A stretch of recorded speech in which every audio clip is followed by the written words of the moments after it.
कि हमारे बीच में साहेब नहीं है। और कुछ लोग कह रहे हैं कि बीवी नहीं है। अभी भजनों में यही हो रहा था, बीवी नहीं है। साहब स्पष्ट शब्दों में लिख करके गए हैं कि अब तो और आसान हो गया, अब तो और आसान हो गया। जब वो शरीर में थे ना तो उतनी आसानी नहीं थी, और अब और आसान हो गया है। कैसे आसान हो गया, इसी बात को आज हम बतलाने जा रहे हैं।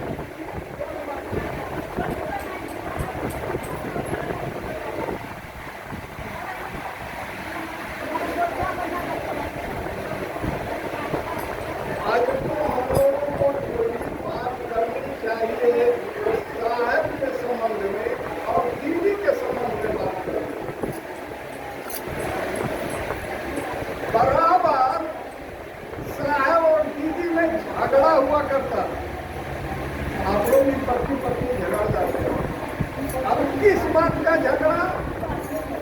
जब साहब 1974 में आश्रमा और विश्वास के तहत महादेव को गुरु बनाए,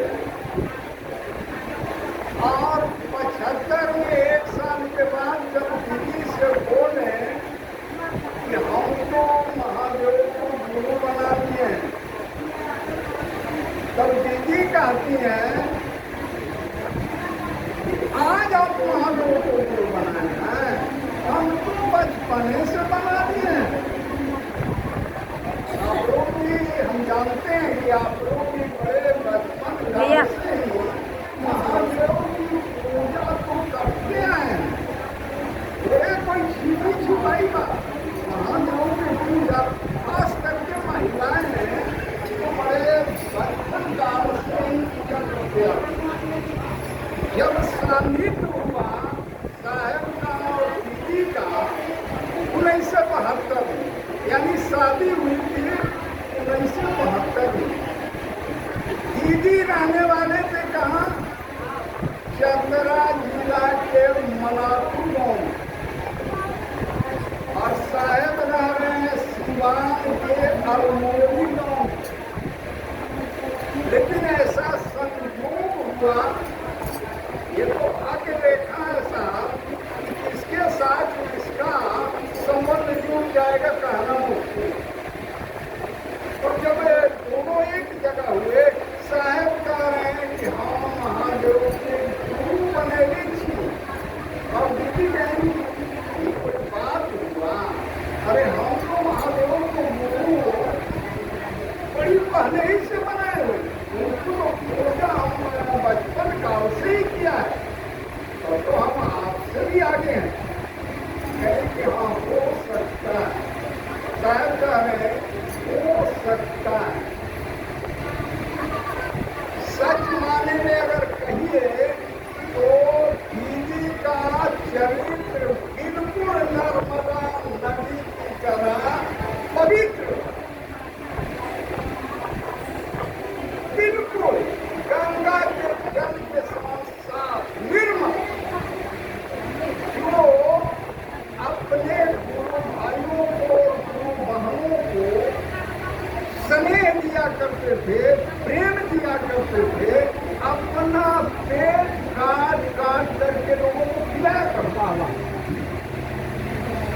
क्योंकि चाहे वो पटना में रहे जितना दूरी, कोई गुरु भाई गुरु बहन पहुंच जाए बिना खिलाए अपनी जगह से नहीं जाना। ये थे दीदी निर्माण। निर्माण के बारे में अगर कुछ भी कहा जाए बड़ी कम होगा। एक उदाहरण आपको दे दें, औरंगाबाद के गाँव के एक रामविलास भैया, रामविलास भैया एकदम शरीर से मगर शरीर नहीं काम करता। वो कहने की तो बड़ा कमजोर है, कहीं भी काम महादेव का काम करो, सब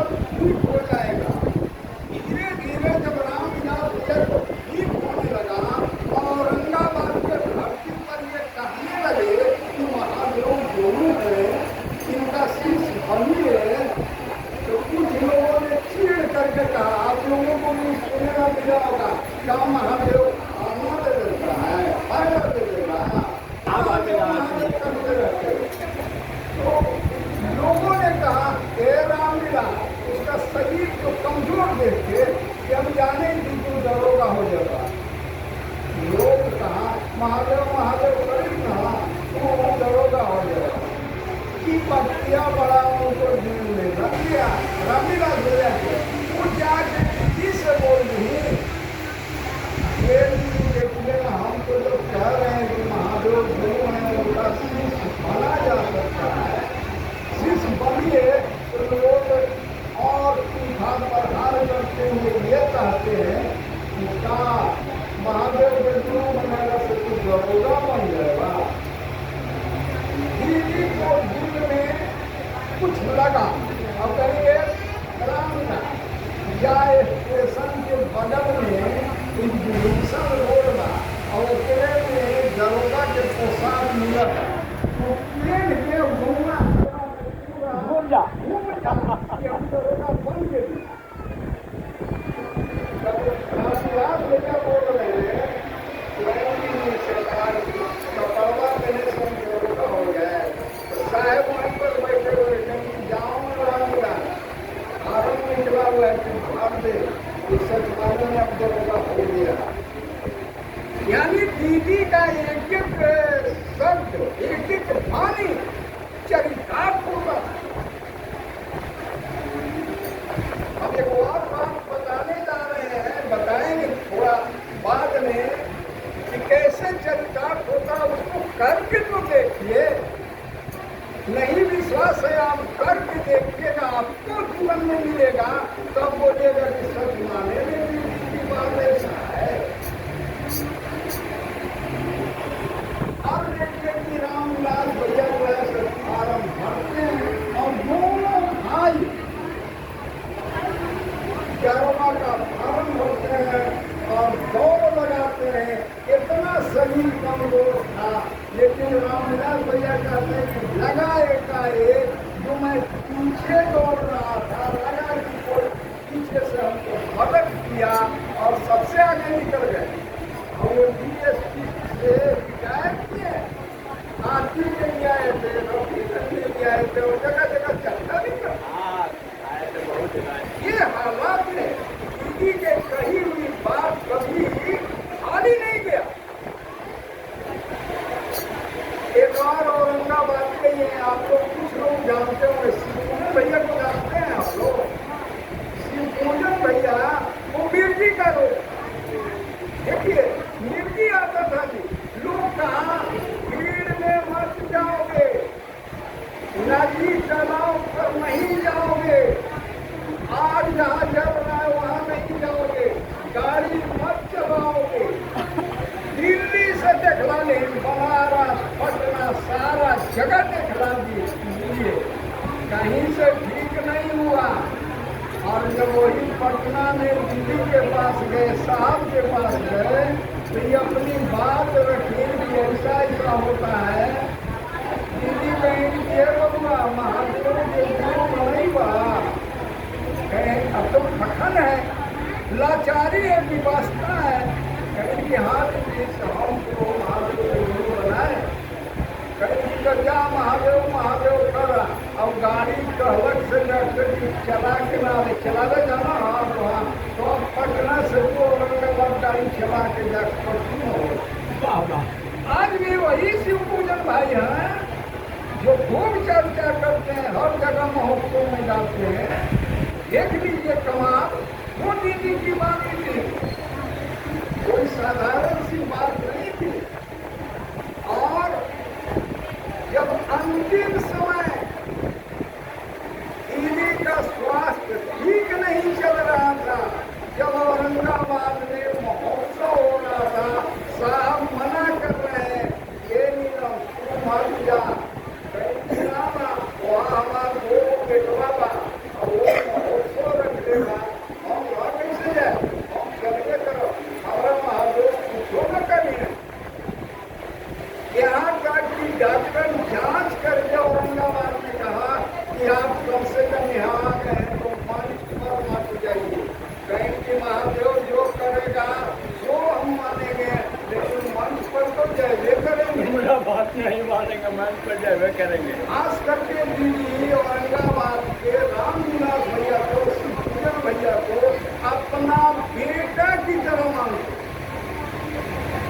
उनका भी तो बेटा है, एक बेटी है, आप लोग जानते होंगे, समझ गए कि नहीं?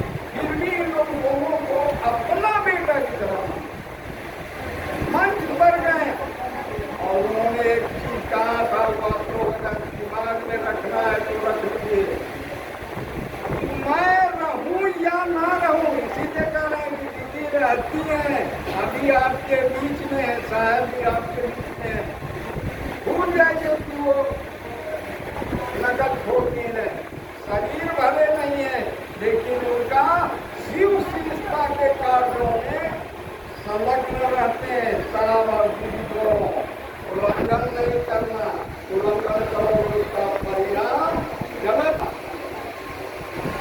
इस बात को सोच लीजिए।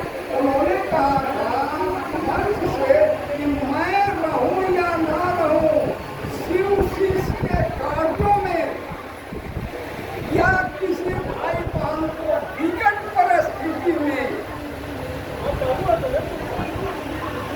महादेव दे या ना दे, हम स्वयं मंदिर के काम करेंगे। आप अगर विश्वास नहीं हो तो कभी विशेष शक्ति में आजमा करके देखिए, परख करके देखिए। साहब को स्वाधिकार घोषणा ही किए देखिए, पहले जांच लो महादेव की, फिर शिष्य बनो। आज जो भाई बहन लाखों हो रहे हैं, उन्होंने जांचा है, परिणाम